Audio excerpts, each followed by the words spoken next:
Assalamu alaikum students. My name is Babar Gulab and I am your biology teacher of grade 9th. Today we will solve exercise of chapter number 5. To solve this exercise, let's move towards the whiteboard. Students, first MCQ जो है हमारे पास उसकी statement को हम देख लेते हैं।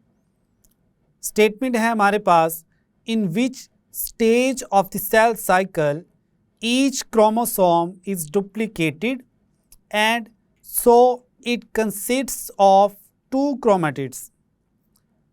यानी सेल साइकिल की वो कौन सी स्टेज है जिसमें क्रोमोसोम्स जो हैं वो डुप्लीकेट होते हैं और हर एक क्रोमोसोम के पास जो है वो 2 क्रोमेटिड्स प्रेजेंट होते हैं।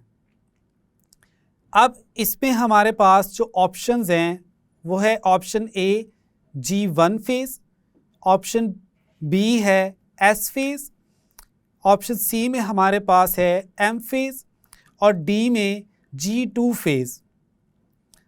स्टूडेंट्स, हमने अपने कॉन्सेप्ट में इस चीज़ को क्लियर किया था कि जो सेल साइकिल की S फेज़ है उसमें क्रोमोसोम्स जो हैं वो डुप्लीकेट होते हैं।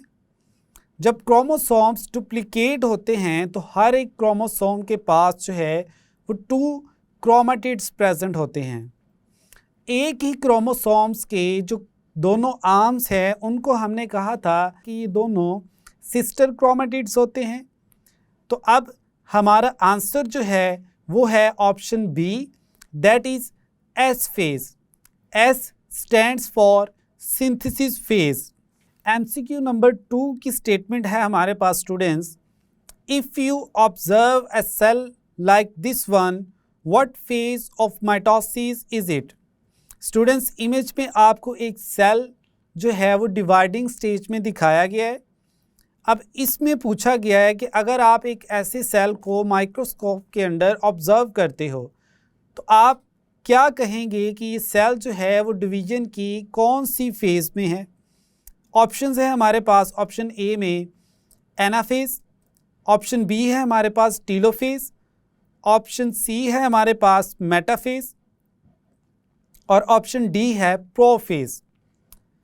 स्टूडेंट्स, माइटोसिस को जब हमने एक्सप्लेन किया था तो उसमें हमने इन सभी स्टेजेस को 1 बाय 1 देखा था और ये चारों की चारों जो स्टेजेस हैं ये हैं कैरियोकाइनेसिस की स्टेजेस। अब इमेज में आप क्लियरली देख सकते हैं कि जो क्रोमोसोम्स हैं उसके जो क्रोमेटिड्स हैं वो सेंट्रोमियर से सेपरेट हो चुके हैं और अब वो अपने अपने रिस्पेक्टिव पोल की तरफ मूव कर रहे हैं। तो हमने कहा था कि जब क्रोमोसोम्स के जो क्रोमेटिड्स हैं वो सेपरेट हो जाएं और अपने रिस्पेक्टिव पोल की तरफ मूव करना शुरू कर देते हैं तो वो फेज़ कौन सी है, दैट इज़ एनाफेज़। तो हमारा जो आंसर है वो है option A, anaphase. Third MCQ है हमारे पास, during which phase of mitosis spindles are formed. यानी माइटोसिस की कौन सी स्टेज में स्पिंडल्स जो हैं उनकी फॉर्मेशन होती है। ऑप्शंस हैं हमारे पास G2 फेज़, ऑप्शन बी में हमारे पास है इंटरफेज़, सी में प्रोफेज़ और डी जो है वो हमारे पास है मेटाफेज़। स्टूडेंट्स, G2 फेज़ जो है ऑप्शन ए वो हमारा आंसर नहीं है क्योंकि सेल जो है वो G2 फेज़ में स्पिंडल फाइबर्स की फॉर्मेशन नहीं करता। बी है हमारे पास इंटरफेज़, तो इंटरफेज़ जो है उसमें सेल अपने आप को डिवीजन के लिए प्रिपेयर करता है। सी हमारे पास है प्रोफेज़। माइटोसिस को एक्सप्लेन करते हुए हमने अपने लेक्चर में बात की थी कि जो प्रोफेज़ है इसमें स्पिंडल्स की फॉर्मेशन होती है जिन्हें हम स्पिंडल फाइबर्स भी कहते हैं और 2 तरह के स्पिंडल फाइबर्स जो हैं वो फर्दर हमने एक्सप्लेन किए थे। एक को हमने कहा था काइनेटोकोर स्पिंडल फाइबर्स और दूसरे थे हमारे पास नॉन काइनेटोकोर स्पिंडल फाइबर्स। तो ऑप्शन सी जो है वो हमारा आंसर है, that is prophase. Option D को भी अगर हम देखें तो वो है हमारे पास मेटाफेज। मेटाफेज की करैक्टरिस्टिक ये है कि इसमें जो क्रोमोसोम्स हैं वो अपने आप को along the equator of the cell organise करते हैं या अरेंज करते हैं। तो हमारा आंसर थर्ड का क्या है, थर्ड एमसीक्यू का, वो है option C, that is prophase. Next MCQ number 4 में हमारे पास स्टेटमेंट है, in which stage of the cell cycle the cell is preparing enzymes for chromosomes duplication. यानी किस फेज में जो सेल है वो एंजाइम्स सिंथेसाइज करता है, वो एंजाइम्स जो क्रोमोसोम्स की डुप्लीकेशन के लिए रिक्वायर हैं। हमारे पास इसमें ऑप्शंस हैं G1 फेज, ऑप्शन बी है हमारे पास G2 फेज, ऑप्शन सी है हमारे पास S फेज और डी जो हमारे पास है वो है M फेज। स्टूडेंट्स, जब हमने माइटोसिस में डिफरेंट जो फेजेस थी सेल साइकिल की उनको एक्सप्लेन किया, साथ ही साथ हमने इंटरफेज की स्टेजेस को भी एक्सप्लेन किया था, जिसमें हमारे पास G1 फेज, S फेज और G2 फेजेस थी। अब इनमें से सेल जो है वो किस फेज में एंजाइम सिंथेसाइज करता है, तो वो हमारा आंसर है option A, that is G1 phase. Next MCQ number 5 की स्टेटमेंट है हमारे पास, which of the following stage of cell division is very different for animal and plant cell. यानी सेल जो है एक एनिमल का है और दूसरा प्लांट का। अब डिवीजन की ऐसी कौन सी स्टेज है जो एनिमल सेल में और प्लांट सेल में इंटायरली डिफरेंट है एक दूसरे से। ऑप्शन ए है हमारे पास मेटाफेज, बी है हमारे पास एनाफेज, सी है हमारे पास टीलोफेज और डी है हमारे पास साइटोकाइनेसिस। स्टूडेंट्स, मेटाफेज, एनाफेज और टीलोफेज जो हैं ये कुछ हद तक, या हम कहते हैं एनिमल सेल और प्लांट सेल्स में ये सिमिलर हैं, जबकि जो साइटोकाइनेसिस है हमारे पास, जिसको हम डिवीजन ऑफ द साइटोप्लाज्म कहते हैं, ये एनिमल और प्लांट सेल में इंटायरली डिफरेंट है। क्योंकि हमने बात की थी कि जो प्लांट सेल्स हैं उनमें साइटोकाइनेसिस के दौरान एक प्लेट डिवेल्प होती है जिसको हमने नाम दिया था फ्रेगमोप्लास्ट का, और ये करैक्टरिस्टिक फीचर है एनिमल सेल्स और प्लांट सेल्स के बिटवीन डिफरेंशिएशन के लिए। तो हमारा आंसर जो है वो है option D, that is cytokinesis. Next student हमारे पास है एमसीक्यू नंबर 6। इसकी स्टेटमेंट को देखते हैं। Prior to cell division each chromosome replicates और डुप्लीकेट्स इट्स जेनेटिक मटीरियल।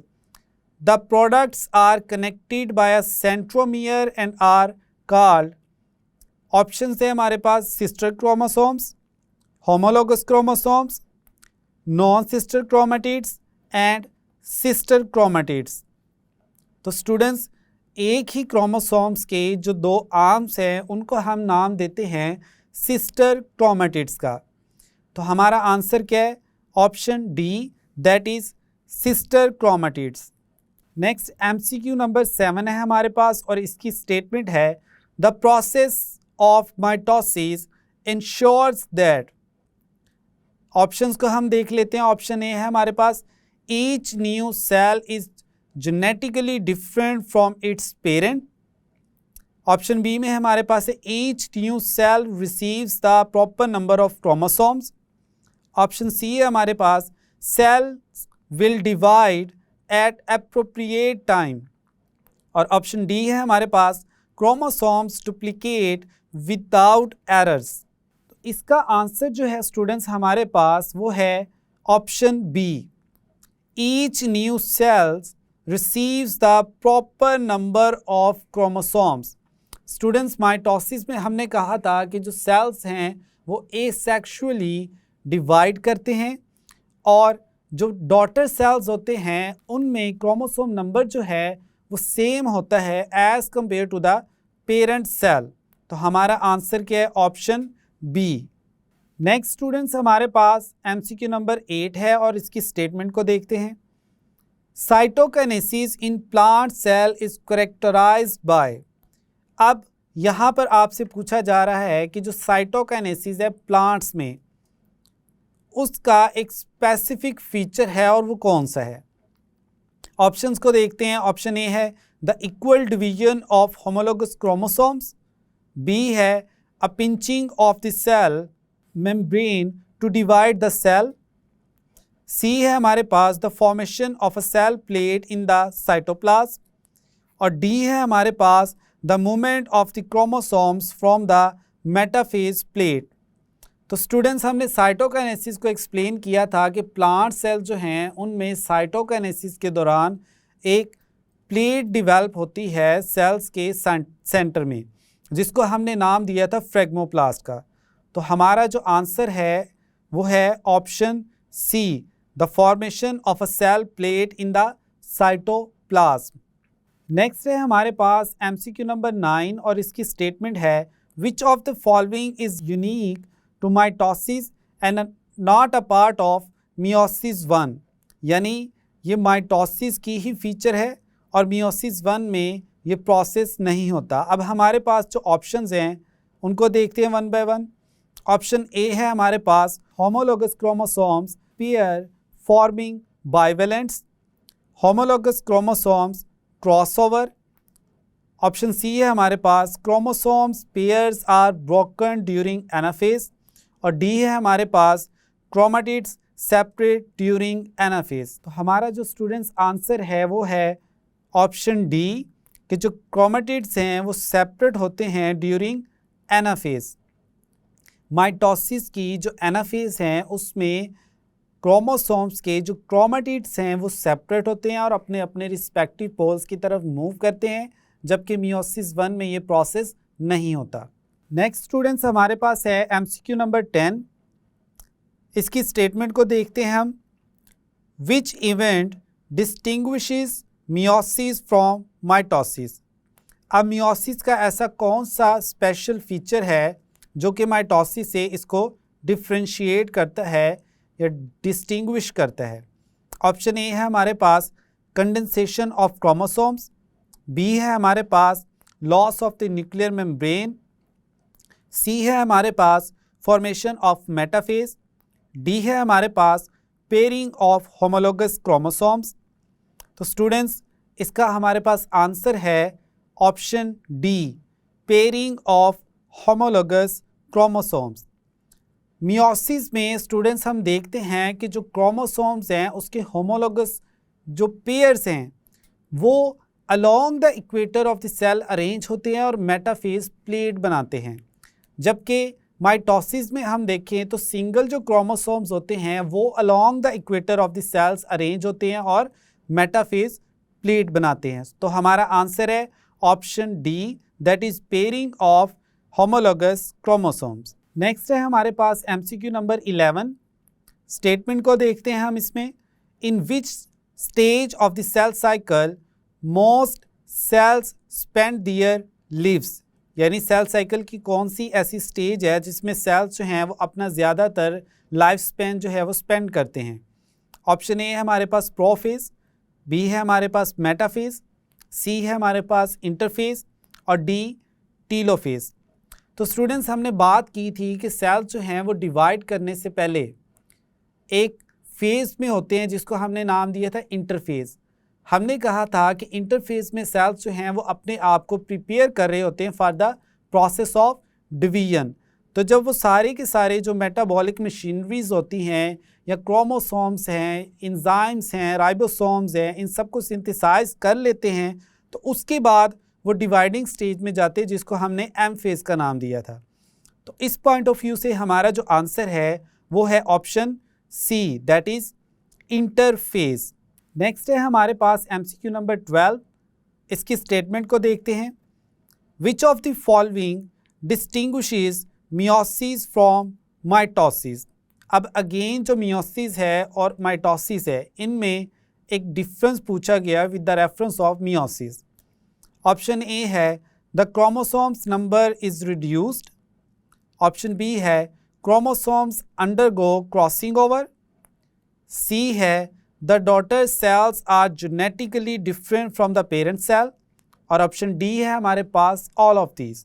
तो स्टूडेंट्स, मियोसिस में ये तीनों के तीनों जो फिनोमिनाज हैं वो होते हैं option A B, B B और सी बी। तो हमारा आंसर क्या है? Option D, that is all of the above. Next है हमारे पास MCQ number 13। For mitosis the chromosomes of cell duplicate during interphase.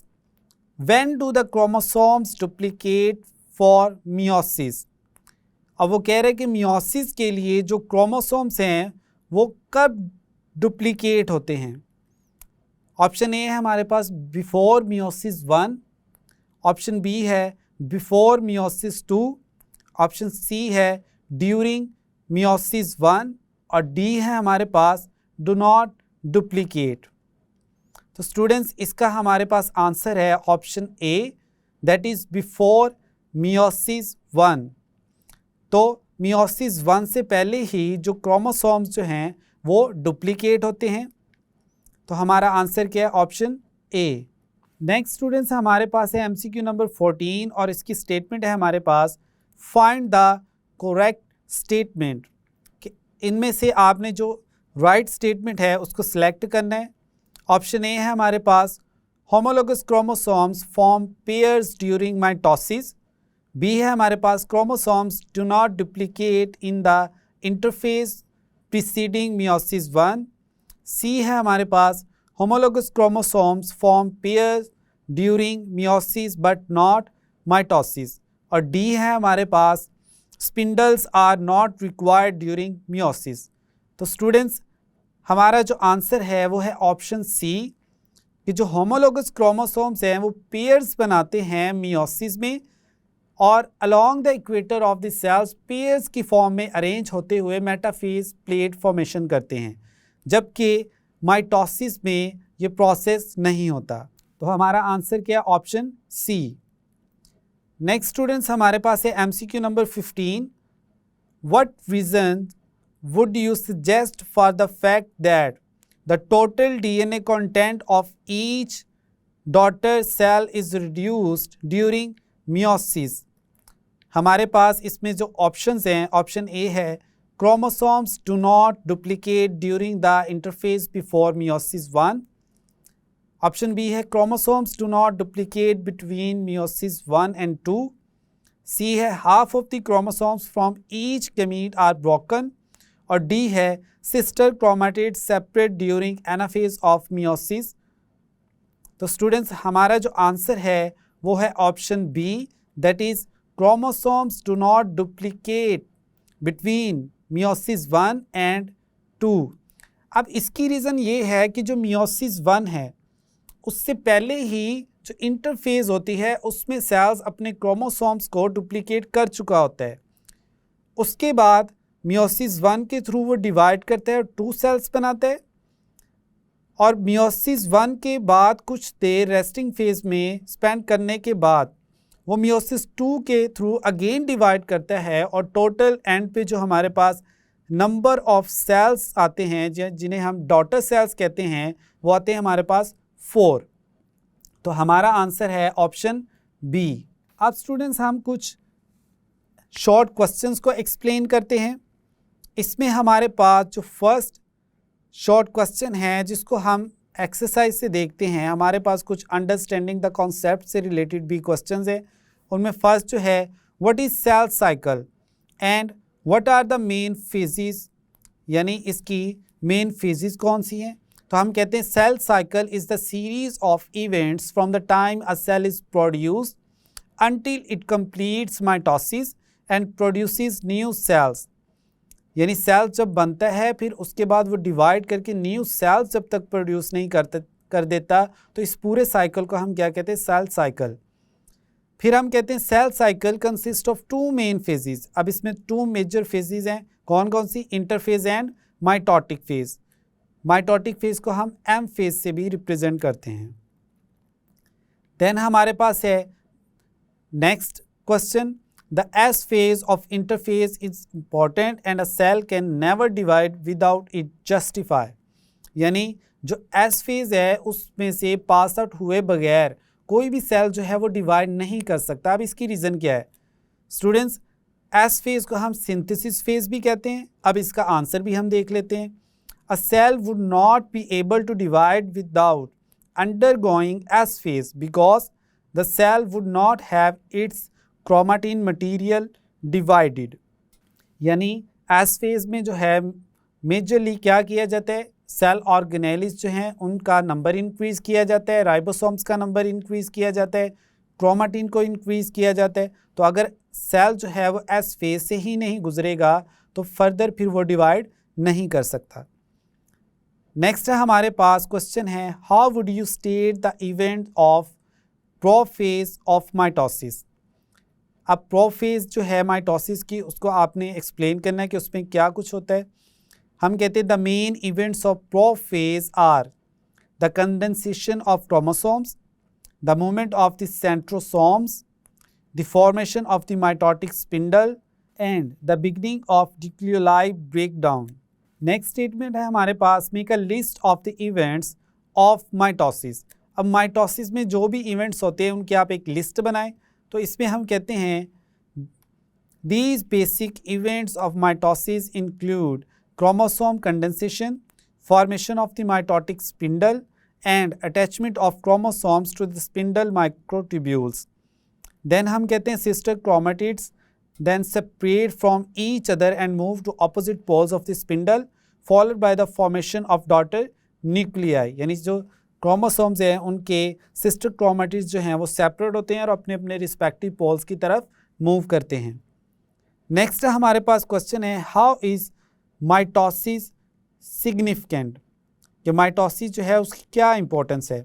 इसमें हम कहते हैं mitosis is important to multicellular organisms because it provides new cells for growth and for replacement of worn out cells such as skin cells. यानी इससे new sales produce किए जाते हैं और ऐसे सेल्स जो कि इंजर्ड हो चुके होते हैं उनको रिप्लेस किया जाता है विद द हेल्दी वंस. फिर नेक्स्ट हम कहते हैं many single celled organisms rely on mitosis as their primary means of asexual reproduction. Like हम इसमें देखते हैं कि जो बैक्टीरिया है वो किस प्रोसेस के थ्रू डिवाइड करते हैं, similar like asexual reproduction. Next है हमारे पास describe the events that occur during the phases of meiosis 1. अब मियोसिस 1 में जो इवेंट्स होते हैं उनको एक्सप्लेन करना है आपने. हम कहते हैं in meiosis 1 the homologous chromosome pairs becomes associated with each other, are bounded together with the synaptonymal complex, develop chiasmata and undergo crossover between sister chromatids and line up along the metaphase plate in tetrad with kinetochore fibers from opposite spindle poles attached to each kinetochore of a homologous in a tetrad. All of these events occur only in meiosis 1. Next students हमारे पास statement है, describe the significance of meiosis. अब meiosis जो है इसकी importance क्या है. हम कहते हैं meiosis is important because it ensures that all organisms produced via sexual reproduction contain the correct number of chromosomes. Meiosis also produces genetic variations by way of the process of recombination. अब ये जो genetic variations आती हैं meiosis के through, ये organisms को different environment में survive करने में हेल्प आउट करती हैं. नेक्स्ट स्टेटमेंट है हमारे पास, डिस्क्राइब नेक्रोसिस एंड अपोप्टोसिस. तो अपोप्टोसिस को स्टूडेंट्स हम कहते हैं it is one of the main types of programmed cell that during apoptosis cell जो है वो क्या होता है, श्रिंक्स कर जाता है and become rounded due to the breakdown of cytoskeleton by enzymes. यानी जो साइटोस्केलेटन है एंजाइम्स उसको ब्रेक कर देते हैं और सेल की जो शेप है वो मेंटेन नहीं रहती और वो क्या होता है, श्रिंक कर जाता है. नेक्स्ट हम कहते हैं its chromatins undergoes condensation and nuclear envelope breaks. In this way nucleus spread in the form of several discrete chromatin bodies. यानी क्रोमेटिन्स बॉडी बनती हैं. Cell membrane makes irregular birds known as blebs. अब apoptosis में blebs की formation भी होती है. Then ये जो ब्लैब्स हैं ये ब्रेक ऑफ होती हैं सेल से और इनको फिर हम कहते हैं apoptotic bodies. And finally they are phagocytosed by other cells. Next students है हमारे पास नेक्रोसिस। तो हम कहते हैं necrosis is the accidental death of the cell, जबकि एपोप्टोसिस को हमने कहा कि ये प्रोग्राम्ड सेल डेथ है। एंड लिविंग टिश्यूज़ यानी सेल्स की और लिविंग टिश्यूज़ की ये एक्सीडेंटल डेथ है। Necrosis is less sequential than apoptosis. There are many causes of necrosis including injury, infection, cancer, etc. अब necrosis के बारे में मज़ीद हम देखते हैं। Necrosis may occur when a cell is given hypoxic conditions or environment. अब ये hypoxic क्या है?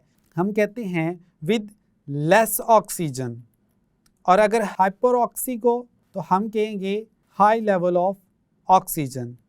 हाइपो का मतलब होता है स्टूडेंट्स लो, और हाइपर का मतलब होता है हाई, किसी भी चीज़ की हाई अमाउंट।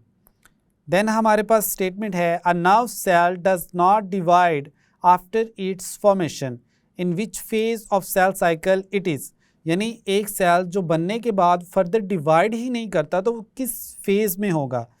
तो हमने डिफरेंट फेजेस पढ़ी थी इंटरफेज की, कि उसके बाद सेल जो है वो एक रेस्टिंग फेज़ में चला जाता है, जिसको हमने कहा था G0 फेज़। तो अब आंसर भी हम देख लेते हैं। The cell is in a state of quiescence, जिसको हम इनएक्टिव स्टेज भी कहते हैं, that occurs when cell exit the cell cycle. Some cells such as nerve cells enter G0 temporarily until an external signal triggers the onset of G1. Other cells that never or rarely divide, such as mature cardiac muscles and nerve cells, remain in G0 phase permanently. यानी nerve cells जो हैं वो G0 phase में ही पूरी की पूरी life spend करते हैं, ये फर्दर डिवाइड नहीं करते। नेक्स्ट है स्टूडेंट्स हमारे पास how is cytokinesis different in plant cell as compare to animal cells. तो इसमें स्टूडेंट्स हमने क्लियर कट एमसीक्यूज़ में भी इसको एक्सप्लेन किया। स्टूडेंट्स आज के लेक्चर में हमने एक्सरसाइज को सॉल्व किया। आपने एक्सरसाइज की अच्छे से प्रैक्टिस कर लेनी है, और एक्सरसाइज के जो एमसीक्यूज़ हैं, शॉर्ट क्वेश्चंस हैं और अंडरस्टैंडिंग द कॉन्सेप्ट्स हैं, इनको अच्छे से रिवाइज करना है और याद भी करना है। मिलते हैं नेक्स्ट लेक्चर में। अल्लाह हाफिज़।